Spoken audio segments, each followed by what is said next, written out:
Hello, everybody. This is bryanbaugh, creator of Wulf and Batsy, back with you for another drawing video. On a very cold January Ohio day, light snow, but extremely cold temperatures out there. And today I'm working on another one of these blank variant sketch covers. As you can see, it was already started before I began the video. That was not on purpose.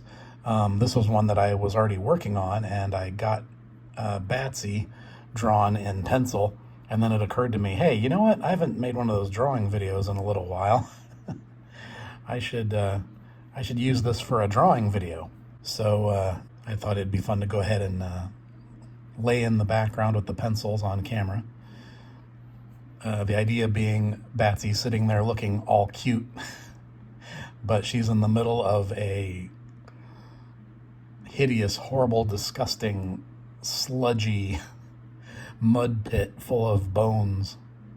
So, once again, as I always do with these drawing videos, I put out a call on social media asking people to send in questions, things for me to talk about while you watch me draw.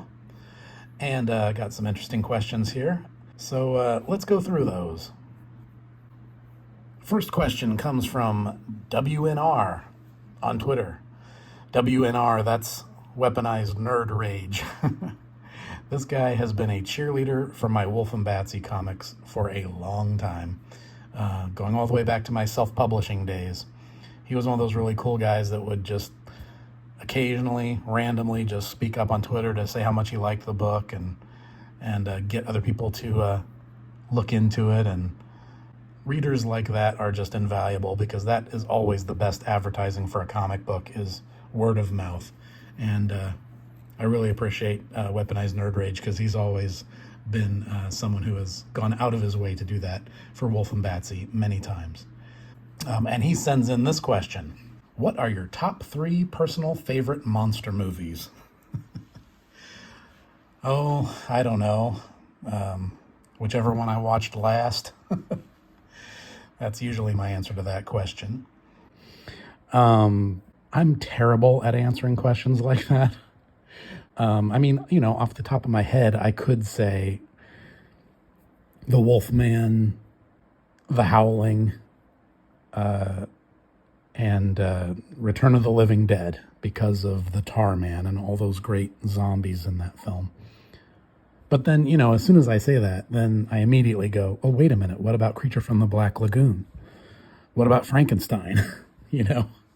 What about King Kong? What about Frederick March as Mr. Hyde? What about Creepshow, with the monster from the crate and all those great Tom Savini zombies? What about all the Ray Harryhausen movies with all those great stop-motion animated monsters? What about the Universal Monster Rally films like House of Frankenstein, which has Dracula, Frankenstein, and the Wolfman? What about The Thing? What about a movie like Return of the Jedi, which isn't a horror film, but it's got wall-to-wall monsters, and I love a lot of those monster designs. And Jabba the Hutt is one of my all-time favorite movie monsters. So what about the Tombs of the Blind Dead? You see what I mean? I'm terrible at answering questions like that, because as soon as I try to answer it, I think of a different answer.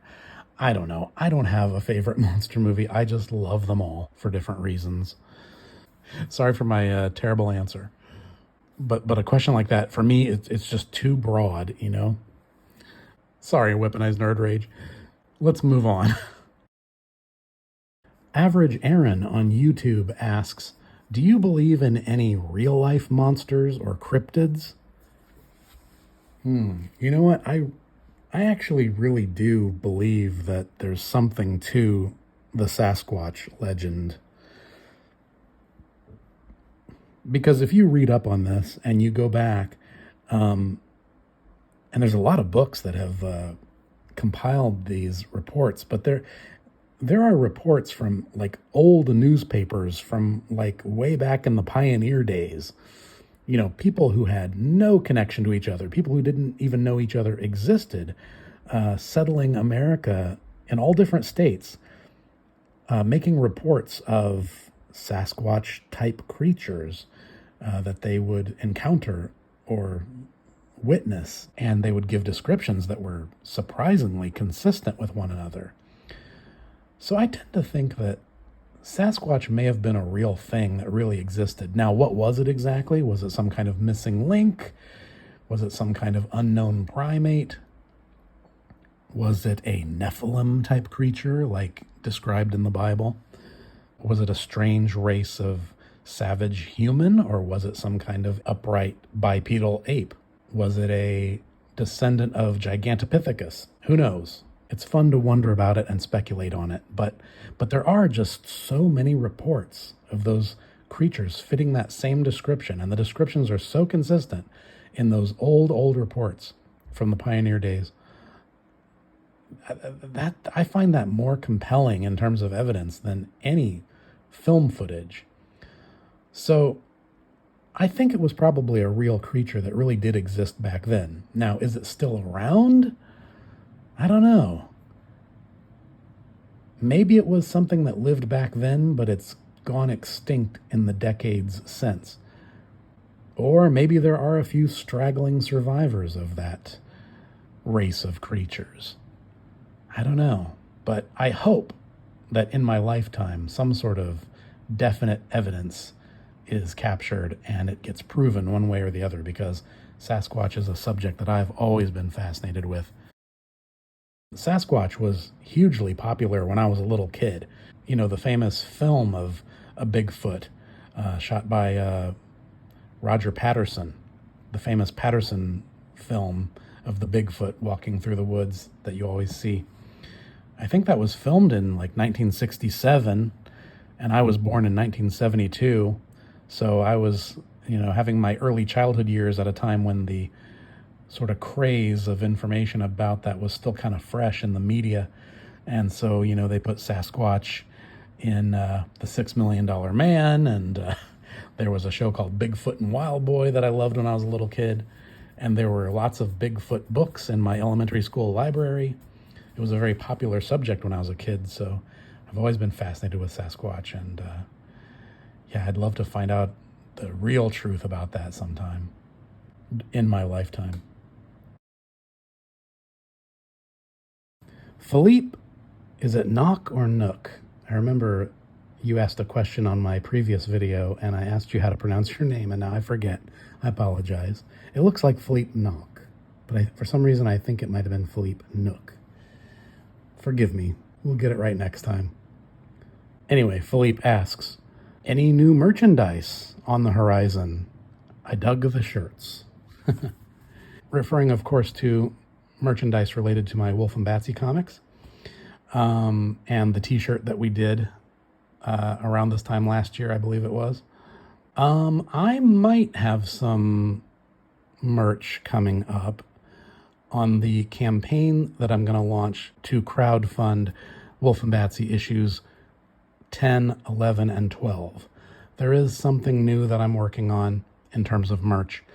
A little fun extra treat to sell alongside the comic. But it's not a shirt. I haven't quite gotten around to figuring that out yet. It's something much smaller, much simpler, and I have sent off for a test version of that. I'm waiting for the proof to come back from the manufacturer, and then I'll know for sure if I can really do that. But yeah, there is something I've got in mind. Hopefully we can do that. But regardless, this will be my first time doing a crowdfunding campaign on my own, so I'm going to try to keep it really simple, at least for this first one, and we'll see how it goes. So not a lot of bells and whistles on this campaign, not a lot of extra merch, but there is one thing I'm working on, if I can hopefully get it to come out right, that I hope I will be able to offer. So stay tuned. More information on that coming soon when the campaign is ready to launch. Looking back at the video, I have to say there's one really annoying amateur mistake going on here that I was not aware of when I filmed it, where for some reason, and I don't remember having this problem this bad in the previous videos, but it looks like the camera is focusing on my hand instead of what I'm drawing. I don't know if maybe the camera was too close to my hand or something. Another stupid amateurish mistake I got to work out with these videos. Sorry, guys.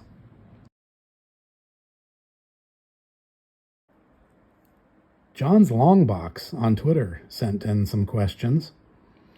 First, he asks, are Wulf and Batsy based on anyone real? No, not really. I mean, maybe Kevin Orlock, Wulf in human form.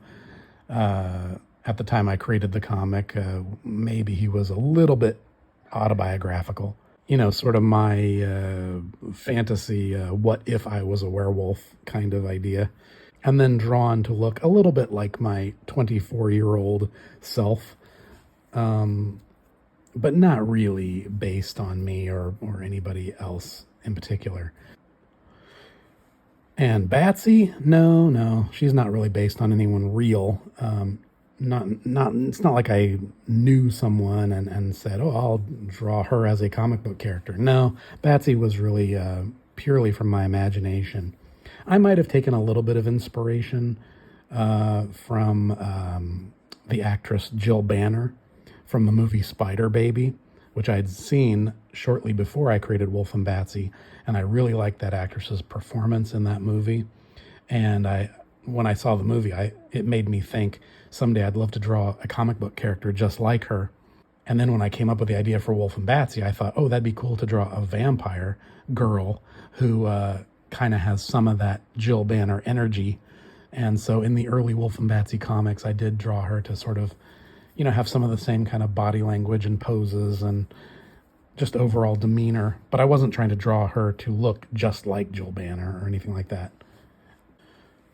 Actually, as time went on and I continued to draw Wulf and Batsy comics and refined Batsy's look, there was another actress that I discovered named Andree Melly. That's Andreemelly. And I felt like she had the perfect face for Batsy, and I've sort of adapted to drawing Batsy to look a little bit more like her. And the interesting thing about Andree Melly, she's played vampires in a couple of different movies. Most famously in the Hammer film Brides of Dracula. She played a very distinctive looking vampire in that movie. But the movie where she really looks like Batsy was a movie called The Horror of It All. So look up Andree Melly in The Horror of It All, and you'll see some real Batsy inspiration. But just her facial structure, her eyes, the shape of her mouth, gave me a lot of inspiration as far as drawing Batsy's face and refining her look over the years. But, that's every artist does that. You find real life models that sort of help you refine the way you draw your characters. But was she literally based on anyone real? Nah, not exactly. She's more of an imaginary fantasy character. John's Longbox also asks, are there superheroes in the world of Wulf and Batsy? I can answer that one with a very definite and resounding no. No, there's no superheroes in Wulf and Batsy, just like there's no robots in Wulf and Batsy. This is a funny story. Years ago, I'm talking way back at the beginning, when I first created Wulf and Batsy, I was showing it to some of my friends. And I have this one friend named Bill Bronson. Great guy. He was one of my friends that I went to art school with. And Bill's favorite thing in the world was Godzilla movies. I mean, he loved Godzilla movies before loving Godzilla movies was cool, all right? In the same way that, old horror movies and werewolves and vampires and zombies are kind of like my thing, Godzilla movies were Bill's thing. So being someone who was just completely in love with Godzilla movies, and he loved, Mecha Godzilla, the big robot version of Godzilla that's a bad guy that Godzilla fights. One time, Bill, being a huge fan of those giant Japanese kaiju monsters, he literally suggested to me, this was his big idea for a Wulf and Batsy story he thought I should do. He said, someday you should do a Wulf and Batsy comic where Batsy meets Mecha Batsy. And I said, no, no, no, no, no. There's no, no. There's no such thing as Mecha Batsy, and there's no robots in Wolf and Batsy. No. It's funny. I'm not against genre mixing in terms of other entertainments that I enjoy, other movies or other comic books that made by other people, but I'm not a real big fan of mixing genres in my own comics for some reason. And the idea of crossing over superheroes into a horror environment just doesn't compute with my brain. Not into that. It just doesn't fit for me. And just in the same way that there's no robots either. And this sort of leads into your next question, John, which is you asked, is the world of Wolf and Batsy our world or its own alternate world where the Nazis used zombie soldiers? Well, I don't know about the Nazis using zombie soldiers. I'm not ruling that out. But is the world of Wolf and Batsy our world? Yes. It is very much supposed to be a horror story taking place in our world. That's the kind of stuff I'm a fan of. You look at any like I grew up reading Stephen King novels, right? Salem's Lot, Christine, any of those. They basically take place in our world. They might involve imaginary towns or cities where the action is taking place, but it's basically supposed to be a fictional town in our normal world. And then the supernatural element is something that comes into that world. And the normal people who live there have to deal with it. That's the kind of horror stories I was always into, and the kind of horror stories I find most effective. Granted, there's a weird alternate world quality to my comics. I have this another friend named John, by the way, John Walsh, a friend of mine, who he used to always say, he felt like all my comics just took place in Brian world, where all the weird stuff that's happening that doesn't make any sense, it somehow makes sense because it's happening in my weird version of reality. It's supposed to be the normal world, but it's sort of put through the distorting mirror of my weird imagination, and then it makes its own kind of weird sense. Yeah, that's sort of accurate. Yeah, I guess you could say, in terms of an alternate universe, it's my little imaginary version of reality in that way. But no, it is the intention is that it's supposed to be in the normal world. It might be a weird version of the normal world that only makes sense in my weird imagination, but it is supposed to be the normal, real world that we live in. And then the supernatural elements come into it and sort of, like a storm passing through. It sort of disrupts things. And the people who live there just have to deal with it. And this same topic leads nicely into the question I received from Wulf Bayou, who asks, how does the monster side of things in Wulf and Batsy work? Are monsters a common thing that basically everyone knows exists, or are they somewhat of a rare occurrence? Okay, because it is the normal world, the real world, and there's supernatural elements coming into it, yes, obviously, that is as rare in the world of Wulf and Batsy as it would be in our world. But because we're seeing the story from the monster's point of view, it appears that the supernatural stuff is happening all the time. I'll make a comparison. There's a guy named Dan Brereton who does a series of comics called The Nocturnals. And a lot of the stories seem to take place in a world that's like Halloween world, where everything is covered in Halloween decorations all the time, and all the characters are monster characters who live in the world or in the city or whatever. And so basically they all look like monsters. There's no normal people in Brereton's comics. And while I love the Nocturnals and I love Brereton's art, that's not the kind of world that I was really interested in creating.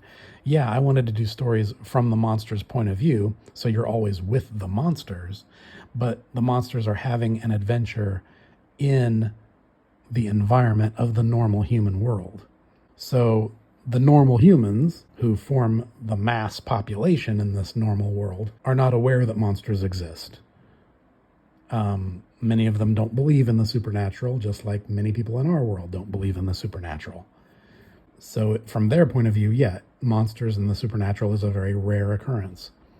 And furthermore, another thing that I gravitate towards in horror stories, both in terms of the ones that I enjoy for entertainment and the ones that I make in my comics, I do like, in the same way that I like horror stories where it takes place in the normal world and then something supernatural happens and disrupts the lives of the normal people who live there.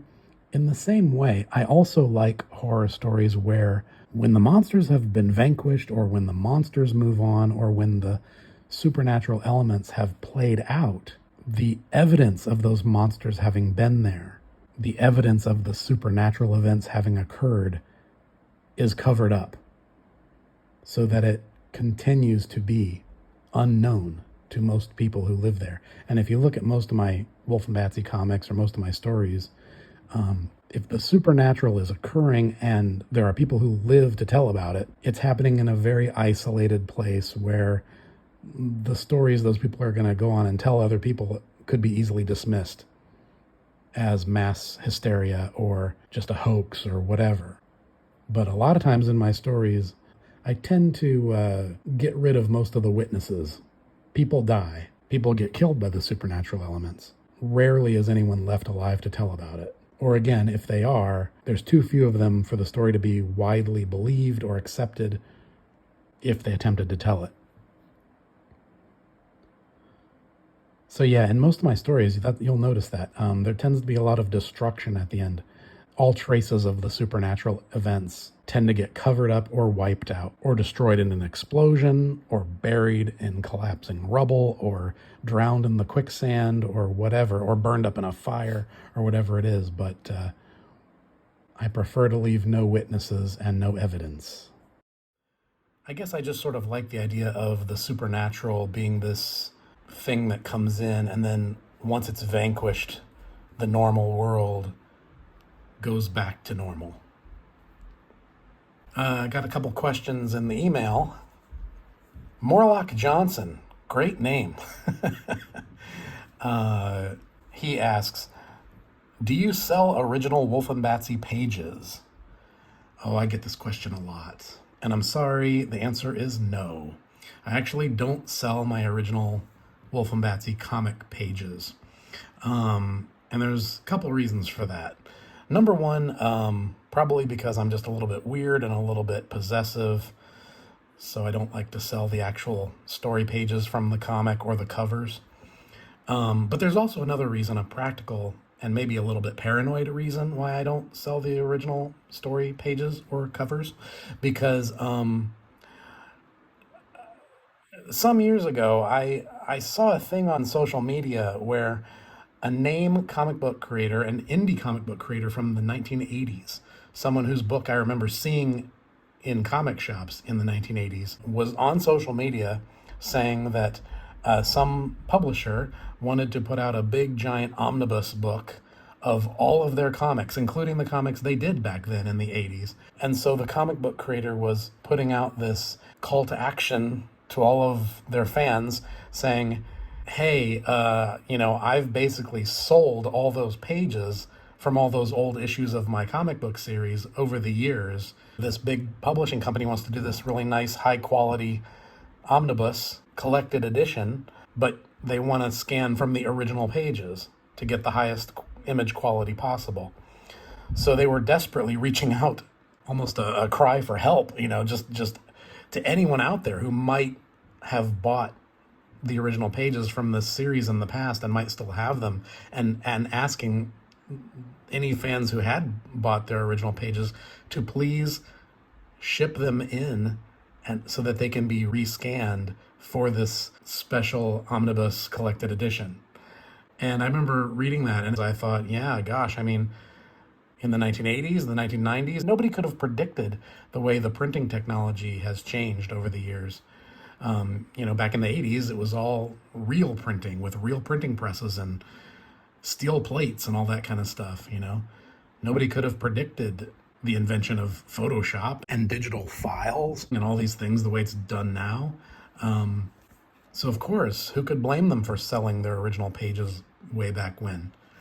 But now, because they did, they're in this fix where they're desperately reaching out, begging anyone who may have bought them over the years to please turn them in so that we can rephotograph all the pages and make this new book.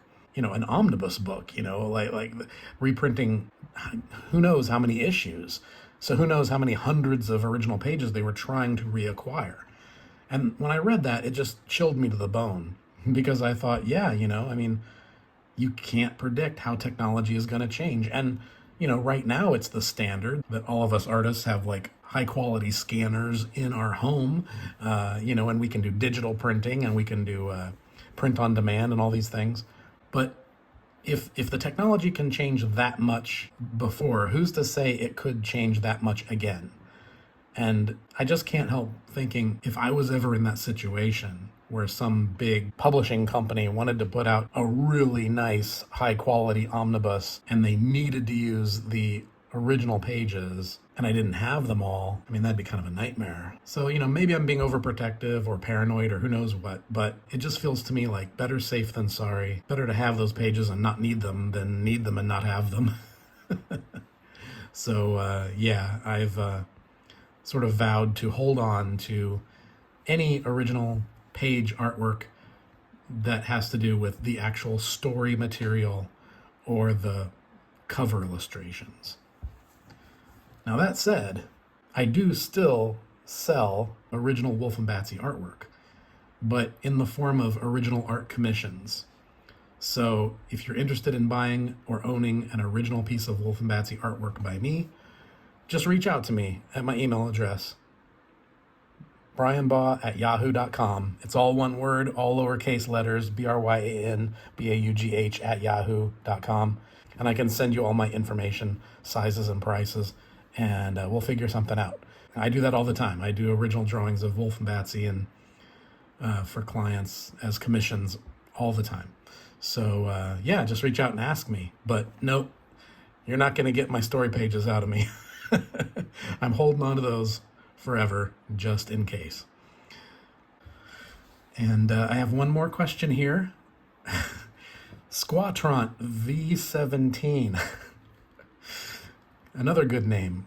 Squatront, are you an EC Comics fan by any chance? Because every EC Comics fan knows that reference. Anyway, the question is, will you ever revive your Batsy's Secret Vault project? My question to you is, how do you know about that? Because I've only talked about that project in one place, and it was probably over 10 years ago. I had, for a very brief time, I had a message board on an earlier version of my old website, which no longer exists. You won't find it. And I think on there, at one point in the message board, I did talk about a project that I started many, many years ago and never finished it, which was called Batsy's Secret Vault. What was this project? Well, this kind of goes along with the last question, actually, or my answer to the last question, because, as I was saying, I do get a lot of requests to do original art commissions of Wulf and Batsy. And, well, as you can imagine, because this is comic books, and because my comic book features a attractive, cute little female character, naturally, one of the subjects that I do get a lot of requests for when it comes to original art commissions is, cutesy images of Batsy pinups, the occasional risque Batsy image. Now, I try to always keep it classy, but yeah, I do get requests for those kind of images from time to time, and they're fun, They're a little frisky, you know, in a 1940s, 1950s pinup style. Usually only to that degree. They don't get X-rated or anything like that. I'm not into taking them too far, you know. But a cutesy little naughty drawing of Batsy every once in a while for a client who really appreciates it is a fun novelty. And so, yeah, I've been doing these comics for so long, so many years, that I have gotten a number of these kind of requests over the years, and I've drawn a small collection of images like that, some of which I've posted online, many of which I've never posted anywhere. Some of the people who bought them have posted them on their own social media. But the point is, there is a small collection of these risque drawings of Batsy that do exist. And at one point in time, well, a long time ago, well over 10 years ago, I did contemplate and talked about on this one old website message board possibly doing a little collected art book that was going to be called Batsy's Secret Vault. I was inspired by my friend Josh Howard, who at that time, back then, was doing his comic book series Dead at 17, which also has two major female protagonist characters. And he got a lot of requests like that too, naturally. All comic book artists do. And he put out a cute little limited edition art booklet in very limited quantities just for, you know, the real devoted fans. And it was called Dead at 17 Peep Show. And it was just a little collected book of all those kind of drawings that he'd been commissioned to do over the years of his Dead at 17 girls. So, yeah, I was going to do a book that would have been sort of a Wulf and Batsy equivalent of that book he did. So yeah, that's what Batsy's Secret Vault was going to be, but I never finished it.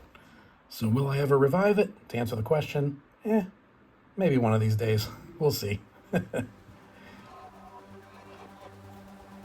So anyway, that's all the questions I got this time around. Thanks for sending them in. I hope you enjoyed this drawing video, and I'll see you on the next one.